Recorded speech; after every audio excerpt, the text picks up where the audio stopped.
How to change Instagram story from close friends to everyone. Hello guys and welcome back to the channel. In today's video, I'm going to show you how you can adjust your Instagram story settings to share content from your closed friends list to all your followers on iOS or Android device. So let's get started. For this tutorial, I'm using an iOS device. If you're having Android, you can follow similar steps because the steps are the same on both of the devices. So what you got to do is simply click on your story. Now you can see that this is the story and I have posted this on closed friends. So what you got to do is click on these three dots at the bottom right, and then you got to click on story settings.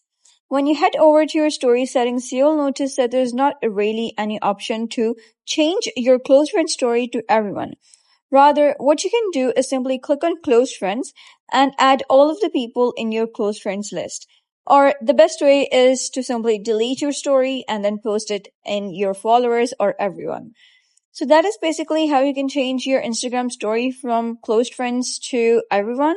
So if you found this guide helpful, give it a thumbs up and don't forget to subscribe for more helpful tutorials. I'll see you in the next video.